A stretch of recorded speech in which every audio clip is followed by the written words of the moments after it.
सर्वांना जय भीम। सर्वात पहिले एक गाणं, लागला करायाला झुकून सलाम पुन्हा, लागला करायाला झुकून सलाम पुन्हा, भीमा तुझा बाळ आता झाल रे गुलाम पुन्हा, शिवरा तुझा बाळ आता झाल रे गुलाम पुन्हा, भीमा तुझा बाळ आता झाल रे गुलाम पुन्हा। का असं बोलतोय मी? कारण की बाबासाहेब आंबेडकरांनी संविधानामध्ये आर्टिकल 19 हा दिला आहे। त्या आर्टिकल 19(1) मध्ये तुमचा बोलण्याचा अधिकार लिहिलेला आहे आणि जेव्हा तुमचा संविधानिक अधिकारावर हनन या शहरातील, या देशातील, या राज्यातील शासनकर्ते करत असतील तर हा देश गुलाम झाल्याशिवाय राहणार नाही, याची लक्षता सर्वांनी घेतली पाहिजे। आज देशामध्ये काय सुरू आहे की प्रत्येक इन्फ्लुएन्सर असेल जो शासनाविरोधात बोलत असेल, सरकार विरोधात बोलत असेल किंवा प्रशासनाविरोधात बोलत असेल, त्यांचा अकाउंट डिलीट करण्याचं काम ही सरकार करत आहे। म्हणजे सरळ सरळ आवाज दाबण्याचं काम जर कोणी करत असेल तर या देशात ही सरकार करत आहे। मी देशपातळीवर जाणार नाही, या शहरातील गोष्टीवर काही प्रकाश टाकण्याचा प्रयत्न करतो। आमचे आदरणीय, आमचे वरिष्ठ बंधू विजय खवसेजी यांच्यावर 3 गुन्हे लगातार टाकण्यात आले। कारण काय? तर फक्त या प्रशासनातील एका वरिष्ठ अधिकाऱ्यांना प्रश्न केला की साहेब तुमच्या अधिकार क्षेत्रात अवैध काम चालत आहे, याच्यावर तुम्ही काय कारवाई केली? तर त्या वरिष्ठ अधिकाऱ्यांना हे आवडलं नाही। इमेज कॉन्शियस असे आमचे जे वरिष्ठ अधिकारी होते त्यांनी पोलीस प्रशासनाला निर्देश दिले की चला यांचे बॅकग्राऊंड काढा। पहिला प्रयत्न केला की खंडणीमध्ये प्रयत्न करू, चला यांना खंडणीमध्ये टाकण्याचा प्रयत्न करा।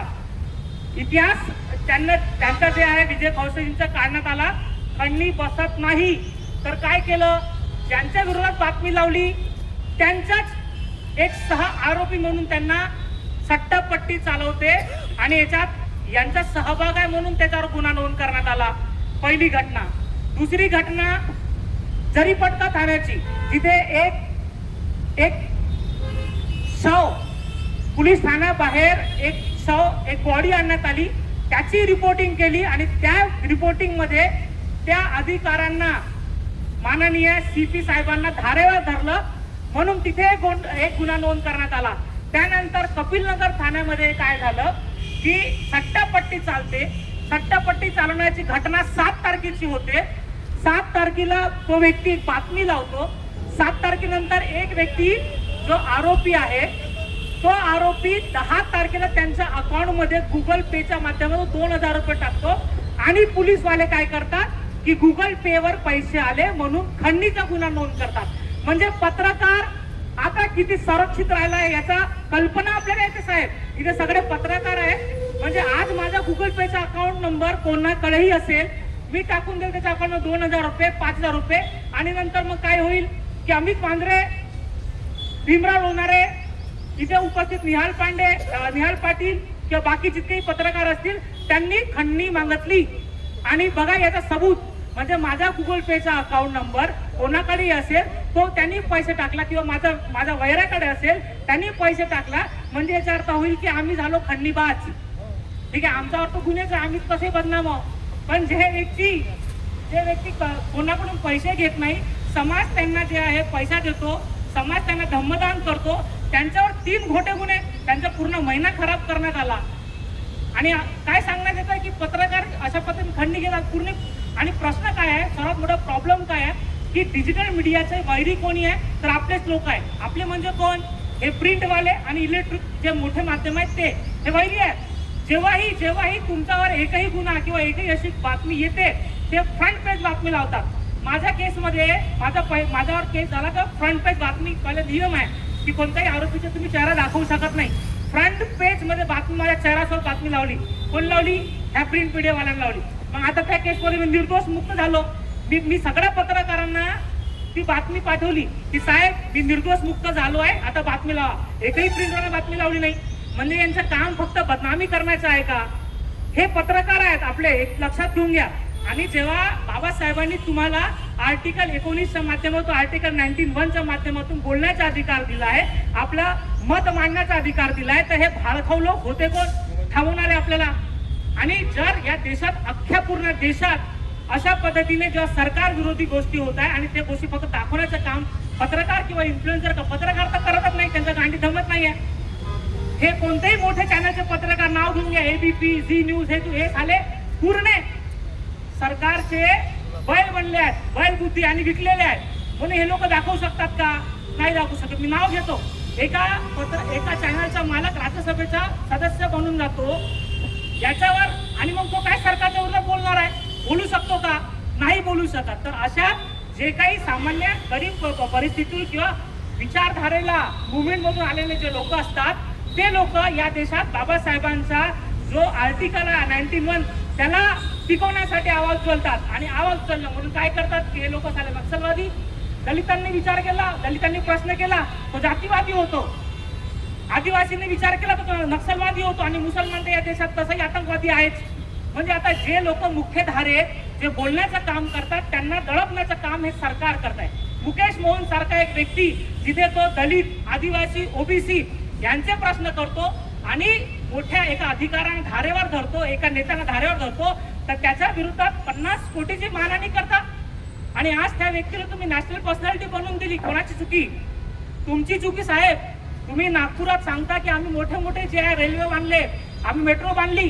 अरे साधारण तुम्हाला एक शाळा तुम्ही बनवू शकली नाही आणि तुम्ही सांगता की आम्ही भारत सरकारच्या टॉप मोस्ट 5 मंत्र्यामध्ये येतो. लाज वाटते का आपल्याला? एक महानगरपालिका शाळा जर यांची हिंमत असेल तर सांगा की आम्ही चांगली बनवली. याच्यावर जर कोणी प्रश्न उपस्थित करत असेल तर हे म्हणतात खाली जातीवादी आहे, हे मोदी विरोधी आहे, हे भाजपा विरोधी आहे. अरे आम्ही कोणताही पत्रकारिता ना मोदी विरोधी आहे ना भाजपा विरोधी आहे. आम्हाला शिकवण्यातच हे आलंय. आम्ही पत्रकारिता शिकलो आहे, तर हे शिकलाय की अर्धा ग्लास खाली आहे हे सांगा. अर्धा ग्लास भरलाय तर त्यांची पीआयटिंग आहे ना काम करण्यासाठी. आम्ही का सांगायची? जर अर्धा ग्लास खाली आहे तर त्याच्यावर काम करण्याचं सरकार काम करेल. पण प्रश्न काय होत आहे? लोकांना मोठे मोठे स्वप्न दाखवत आहेत आणि लोकांना मूर्ख बनवत आहेत. आज आमच्या सारखे इन्फ्लुएन्सर, छोटे पत्रकार यांचे अकाउंट डिलीट करण्यात येत आहेत. भीती वाटते आजकाल बोलण्यासाठी. ठीक आहे, आम्ही बाबासाहेबांचे लेख, आम्हाला तशी भीती वाटत नाही. काय करा? जेलमध्ये टाकायला त्याच्यावर करणार काय? याच्यावरती काही तुमचा हातात आहे नाही. पण तरी बाबासाहेबांच्या संविधान टिकवण्यासाठी आम्ही बोलत राहू. एक अकाउंट डिलीट करा, 2 कराल, 3 कराल, जितके करायचे कराल. मुकेश मोहन सारखा व्यक्ती जेव्हा प्रश्न उपस्थित करतो आणि सरकारला धारेवर धरतो, त्याच्या समर्थनात आमच्या सारखे हजारो इन्फ्लुएन्सर, पत्रकार, डिजिटल माध्यमाचे पत्रकार हे उपस्थित आणि उभे राहतील. याची शाश्वती जी आहे आम्ही देतो. आहे आपण सोबत त्यांच्या. बिलकुल. विजय खवसे सारखे पत्रकार जेव्हा प्रशासनाला धारेवर धरण्याचा प्रयत्न करतात तेव्हा त्यांच्यावर 3 खोटे गुन्हे दाखल करण्यात येते. आणि आम्हाला जितकी माहिती आहे कमीत कमी 8 ते 10 गुन्हे त्यांच्यावर लावण्याचा प्रयत्न किंवा पोलीस ठाण्याला असे निर्देश देण्यात आले होते की 8 ते 10 गुन्हे यांच्यावर नोंद करा आणि MPDA सारखा एक मोठा गुन्हा यांना लावा, ऍक्ट लावा आणि 1 वर्षाच्या जेलमध्ये टाका. तर हे गळाचेपी आहे, गळचेपी आहे पत्रकारांची, सामान्य जनतेची.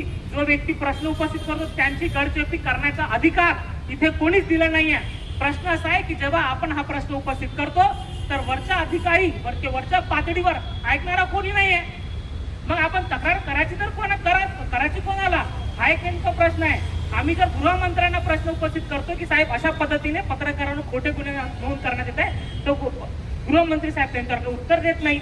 तर नेमकं आता या नागपुरात किंवा या देशात प्रशासनाच्या किंवा अशा अधिकाऱ्यांचा राज्य चालत आहे का, असा एक नेमका प्रश्न उपस्थित होत आहे. आणि अशात आपल्यासारखे सजग व्यक्ती उपस्थित झाले तेव्हाच काही बदल होऊ शकतो असं नेमकं मला वाटतं. आणि म्हणून जेव्हा जेव्हा बाबासाहेबांच्या संविधानावर आर्टिकल 91 वर घाला घालण्याचा प्रयत्न या देशात कोणीही करत असेल तर त्यांच्या विरोधात जेव्हापर्यंत लांब बंद होणार नाही तेव्हापर्यंत यांना अक्कल घडणार नाही, हे लक्षात घेतलं पाहिजे. आज मुकेश मोहन आहे, विजय खवसे आहे, उद्या भीमराव लोणारे असतील, परवा अमित वांद्रे असतील, उद्या संदीप पाटील असतील किंवा अन्य कोणी पत्रकार असतील, यांच्यावरही सुद्धा हेच काम जे आहे हे प्रशासन, हे सरकार करणार आहे. म्हणून यांना सांगितलं पाहिजे की ओ साहेब, तुम्ही जे आहे ना 5 वर्षाचे नौकर आहात आणि प्रशासकीय अधिकारी सुद्धा या जनतेचे नौकर आहात. बाबासाहेबांनी सांगितलंय लोकांसाठी चालवलेलं राज्य म्हणजे लोकशाही, म्हणजे आम्ही मालक आहोत. या लोकशाहीचा अर्थ जास्त लोकांना प्रॉब्लेम काय आहे की लोकशाहीचा अर्थ समजत नाही. लोकशाही म्हणजे आपण स्वतःला नौकर समजतो, ते आपले मालक आहे. या देशात प्रधानमंत्री असला तरी तो प्रधान सेवक आहे, म्हणजे कोण आहे? नौकर आहे. मुख्यमंत्री असले तरी ते मुख्य सेवक आहे, म्हणजे कोण आहे? नौकरच आहे. जनता हे मालक आहे. तर मी हे म्हणत नाही, हे स्वतः मुख्यमंत्री म्हणतात की आम्ही सेवक आहोत, जनतेचे सेवक आहोत. आणि या देशात लोकशाही आहे, या देशात संविधान आहे. संविधानाने सर्वात पहिला अधिकार या देशातील नागरिकांना देण्यात आलेला आहे. म्हणून आपण विचार केला पाहिजे की हे 5 वर्षासाठी फक्त किरायेदार आहेत. 5 वर्षानंतर हे नाही तर कोणतरी नवीन येणारच आहे. आणि म्हणून यांना घाबरण्याची गरज नाही. यांचा मुकाबला केला पाहिजे आणि संवैधानिक मार्गाने केला पाहिजे असं नेमकं मला वाटतं. आणि जेव्हा जेव्हा अशा पद्धतीने पत्रकारांवर गुन्हे नोंद करण्याची विषय येईल तेव्हा अशा पद्धतीने उपस्थित झाले पाहिजे. आणि एक मागणी मी करतो की ज्या पद्धतीने त्यांच्या गुगल पेवर 2000 रुपये टाकून त्यांच्यावर खंडणी सारखा एक गंभीर गुन्हा नोंद करण्यात आला, तर अशात पत्रकारांच्या सुरक्षिततेचं काय, ते त्यांची सुरक्षित राहिली काय? तर अशावर सरकारने खास करून प्रशासनाने विचार केला पाहिजे की माझा जर कोणी वैरी असेल तो असा त्यांना अडकवू शकतो. तर पत्रकार कोणाच्या समर्थनात बातमी टाकतो तो ऑटोमॅटिकली कोणाच्या विरोधात चालले जाते. तर असे जर 10 बातम्या केलं, 10 माझे समर्थन तर 10 विरोधक उभे झाले, तर हे 10 विरोधक माझ्या गुगल पेवर पैसे टाकतील, फोन पेवर पैसे टाकतील, पेटीएमवर पैसे टाकतील आणि जाऊन खोटे गुन्हे नोंद करतील. अशावर प्रशासनाने शासनाने विचार करून गुन्हे नोंद केले पाहिजे. आणि खरंच जर कोणी काही गोष्टी चुकीचं करत असेल तर त्यांना आमचं समर्थन नाही. पण खोट्या पद्धतीने जर कोणी पत्रकारांवर अशा पद्धतीने खोटे गुन्हे नोंद करत असतील तर त्याचा धिक्कारच असेल आणि त्याच्या विरोधात आम्ही लांबंद होऊ अशी मी ग्वाही देतो आणि माझे 2 शब्द संबोधतो. जय भीम, जय भारत, जय संविधान.